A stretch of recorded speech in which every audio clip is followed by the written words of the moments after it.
My son announced, "You're not my real father. Mom's boyfriend is better." I said, "Okay." Then I stopped the private school payments and sold his car. 72 hours later, his mother was threatening legal action. I, 43M, raised my son Marcus, 17M, alone since he was 8. His mother, Veronica, left us for some guy she met at her gym. Didn't want custody, just wanted her freedom. Cool. Whatever. I rebuilt our lives. For 9 years, I busted my ass. Private school at Westfield Academy, $32K a year. BMW 3 Series for his 16th birthday. Gaming PC that cost more than some people's rent. Summer camps, tutors, you name it. Not because I'm rich, I'm a construction project manager. I just prioritized him over everything. 3 weeks ago, Veronica suddenly wants back in Marcus's life. Shows up with her boyfriend Dante, personal trainer, drives a leased Maserati, you know the type. Marcus starts spending weekends there. Fine, he deserves to know his mom. Last Sunday, Marcus comes home and drops this. "I've been thinking, you're not really my father, like not my real father. Dante gets me better. Mom says I can live there full-time after I turn 18. He's gonna help me become an influencer." I just stared at him. "I'm not your real father? You know what I mean? Biologically, yeah, but Dante's more of a father figure. He doesn't lecture me about grades in college. He actually supports my dreams." "Your dreams of being an influencer? See, you're doing it right now, this dismissive shit. Dante says I have natural charisma." I nodded slowly. Okay. If I'm not your real father, then I have no real obligations. I'll stop the private school payments tomorrow. Your car's going back to the dealer since it's in my name. Your college fund? Well, that's for my son, and apparently that's not you. The color drained from his face. "Dad, wait. It's Marcus," I corrected. "Or sir, since I'm not your real father." That was Sunday. By Wednesday, shit had hit every possible fan. Update 1. Let me update y'all on the spectacular meltdown happening. Monday morning, I called Westfield Academy, explained I was withdrawing financial support effective immediately. They gave Marcus 5 days to find alternative funding, or he's out. Then I listed the BMW on Carvana, got $28K, decent for a year-old car. Monday afternoon, Marcus comes home sobbing, full-on ugly crying. "Dad, the school called me to the office. They said you're not paying anymore. I have SATs next month. I can't switch schools now. Talk to your real father figure about it. This is insane. You're ruining my life over one comment." "One comment? You said I'm not your real father. Real fathers pay for school. I'm just some dude who fed and housed you for 9 years, right?" Tuesday, Veronica starts blowing up my phone. 47 texts. Here's some highlights. "WTF is wrong with you? You can't just abandon your son. This is emotional abuse. Dante's lawyer cousin says this is illegal. Marcus is traumatized." I responded once. "He has a real father figure now. Ask Dante to cover it." Wednesday morning, Veronica shows up at my work. Security had to escort her out. She's screaming about lawsuits, about how I'm destroying Marcus's future, how Dante can't afford private school because he's building his business. My boss Jim watched the whole thing, then said, "That your ex?" I nodded. He just patted my shoulder and said, "Stand your ground, brother." Wednesday night, Marcus tried a different approach. Cooked dinner, first time in 2 years, cleaned his room, then sat me down for a heart-to-heart. "Dad, I'm sorry. I didn't mean what I said. I was just exploring my relationship with Mom. You're my real dad. You've always been there." And this has nothing to do with losing your car in school? I mean, those things made me realize how much you do for me. So if I restore everything tomorrow, we're good? You won't pull this shit again? I promise, I'll never say anything like that again.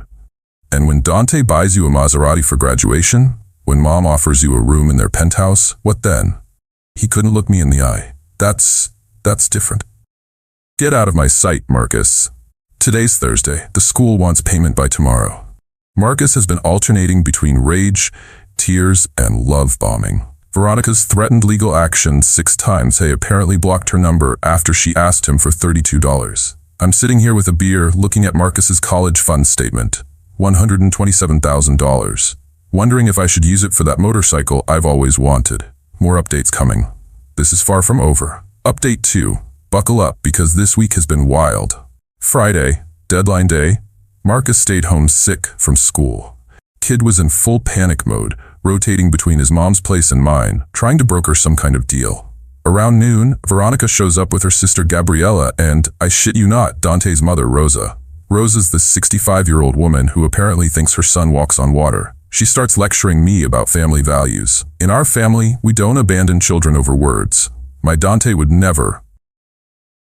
Your Dante told my son he'd be a better father, but won't pay for his school. Sounds like he's great at talking, but not much else. Gabriella jumps in. You're being petty. Marcus is a child. He made one mistake. He's 17. In 8 months, he's an adult. Old enough to say I'm not his real father. Old enough to deal with consequences. Veronica tries the tears. Please, his friends are at Westfield. His whole life is there. You're destroying his senior year. No, Marcus destroyed it when he decided Dante was his real father figure. I'm just adjusting my financial priorities accordingly. Then Dante himself shows up. This Emperor rolls up in his Maserati, wearing a tank top in 50-degree weather. Bro, we need to talk man to man.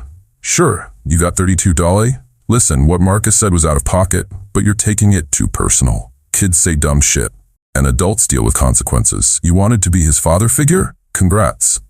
Figure out his tuition. I'm building my brand, bro. I got 3 fitness clients, and then you can't afford to be anyone's father figure. Leave my property. Saturday morning, Marcus goes nuclear. Posts on Instagram about how I'm an abusive narcissist who can't handle rejection. Tags extended family, my coworkers, he knows, everyone. The post goes semi-viral in our area. 1,200 likes, 300 plus comments. Most comments actually roasted him. Bro said he wasn't his real dad and expected the bank to stay open? Fuck around and find out Hall of Fame. Team Dad. Kid thought he was slick.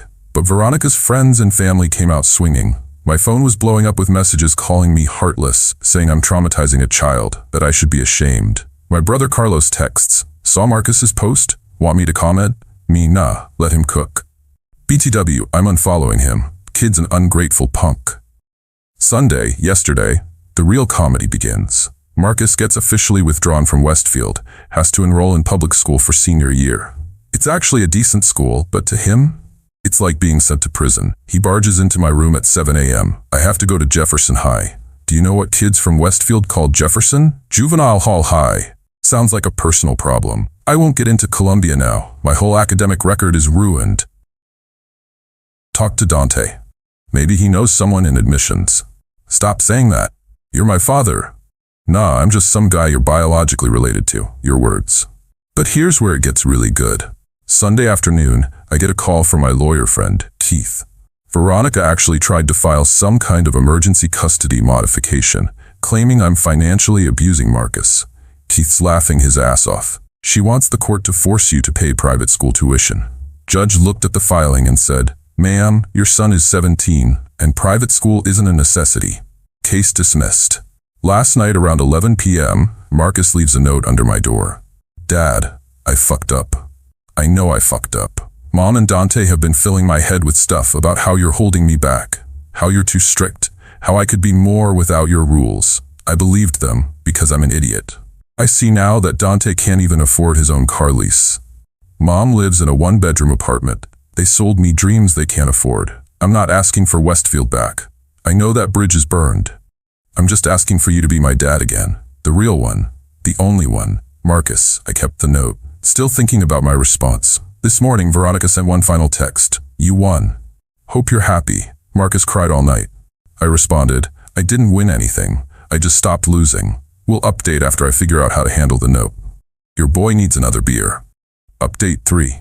Last update, and holy hell, what a ride. So after the note, I let Marcus stew for a couple days.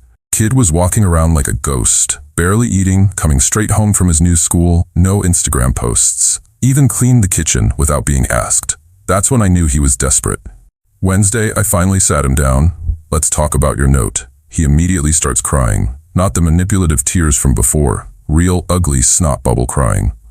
Dad, I'm so sorry. I ruined everything. I'm so fucking stupid. You're not stupid. You got played by 2 adults who should have known better. I just wanted to know my mom, and she made it sound like you were the bad guy. Like you were the reason she left. Your mom left because she met Dante at the gym and decided being a mother was too boring. That's it. No deep story.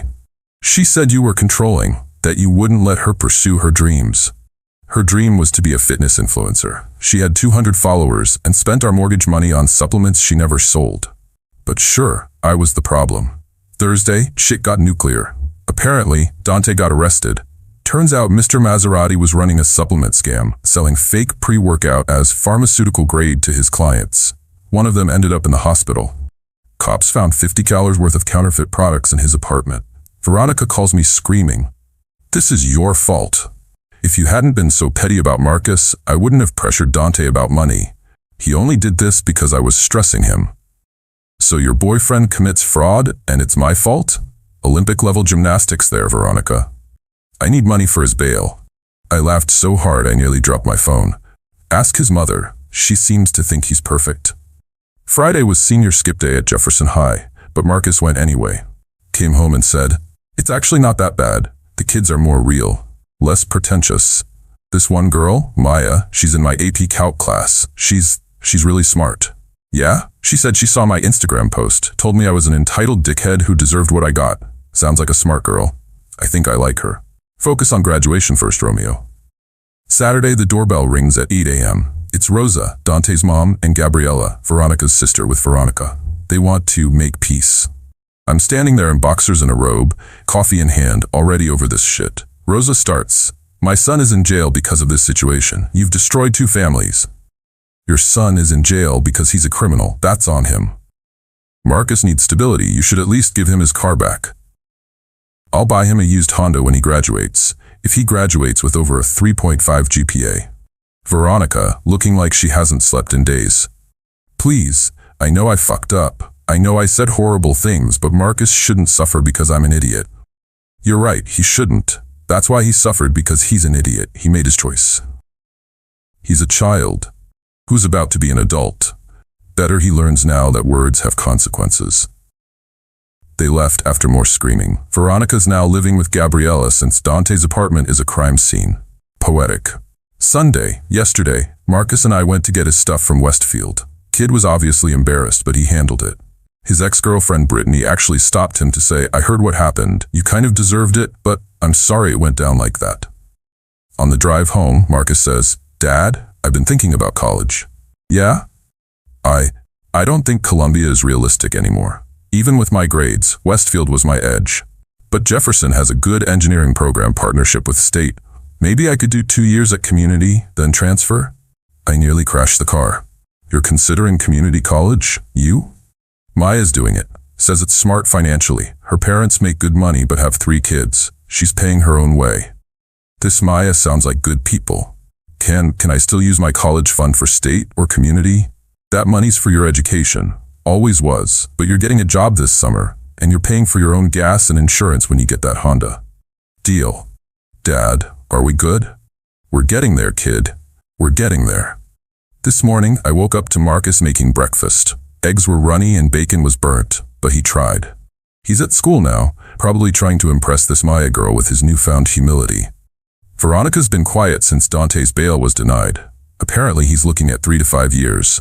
She posted some cryptic shit about knowing who your real friends are and rising from the ashes. Sure, Jan. As for me, I'm looking at motorcycles this weekend. Not gonna buy one. That college fund is still for Marcus. But a man can dream.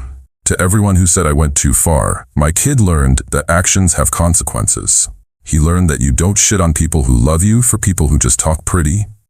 He learned that real support isn't just hype and promises, it's showing up every damn day for 9 years, even when it's hard. We're not perfect, we're not healed, but we're real. And that's more than Dante and his Maserati ever were. Thanks for following this shit show. Gotta go crack a beer and watch the game. Peace out. Edit. Since everyone's asking, Marcus and Maya have a study date this Friday. Kid's nervous as hell. Also, Dante took a plea deal. 18 months. Veronica's already on Tinder. Some things never change.